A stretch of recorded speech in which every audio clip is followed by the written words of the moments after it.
प्रकाश Pawar sir, exit पोलच्या चर्चेमध्ये आपण भेटलो होतो. तुम्ही जो आकडा सांगितला होता तो बऱ्याच अंशी आज मला आतापर्यंत तरी, अजूनही काही फेऱ्या बाकी आहेत, बदलूही शकतो, पण आतापर्यंत तरी तो आकडा योग्य होता असं दिसते. हो, मतदानाची टक्केवारी आणि जागांचा बदल हा जवळपास जुळताना दिसतोय.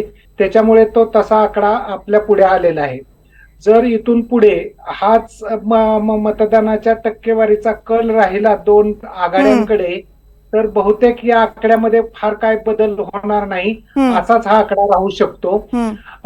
फक्त मुद्दा असा आहे की या सर्व आकड्यांमध्ये साधारणपणे 240-50 वरतीच भाजप स्थिर होण्याची शक्यता आहे. त्याच्या पुढे काय जाण्याची शक्यता नाही.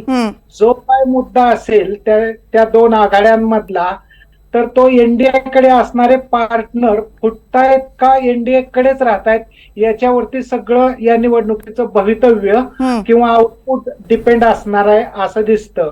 आणि एकूणच घडलेल्या सगळ्या प्रोसेसवर आधारित जर नीट पाहिलं तर एनडीएच्या पार्टनर मध्ये चल बिचल नावाचा एक प्रकार सुरुवातीलाही होता आणि आता तो निर्माण झालेला दिसतोय. महाराष्ट्राच्या निवडणुकीबद्दल तुम्ही म्हणाल तर महाराष्ट्रात सुद्धा असंच आपण म्हणालो होतो की साधारणपणे निम्मे निम्मे होईल, परंतु एका दिशेला कोणत्या तरी जाईल आणि ते जास्त पॉझिटिव्ह शक्यता होती विकास आघाडीकडे जाण्याची. तर त्या पद्धतीनं ते वळलेलं सूत्र दिसतंय. महाराष्ट्राच्या निकालामध्ये तुम्हाला सगळ्यात लक्षवेधी काय दिसतंय, विशेषतः महाविकास आघाडीच्या आकड्यांमध्ये? महाविकास आघाडीच्या आकड्यांमध्ये त्यांनी जी स्पर्धा केली ती स्पर्धा त्यांच्या कामाला आली एवढा फक्त दिसतोय.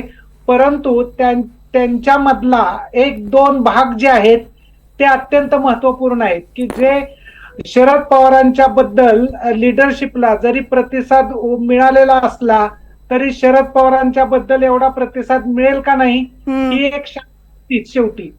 उद्धव ठाकरेंना मात्र प्रतिसाद खूप मोठा मिळाला. त्या तुलनेमध्ये त्यांना मला असं वाटतं की अजूनही जागा कमी येताना दिसत आहेत. खरं तर त्या जागा वाढून यायला पाहिजे होत्या, परंतु फायनल निकाल आलेला नाही. त्याच्यामुळे आत्ताच त्याच्याबद्दल भाष्य करणं चुकीचं आहे.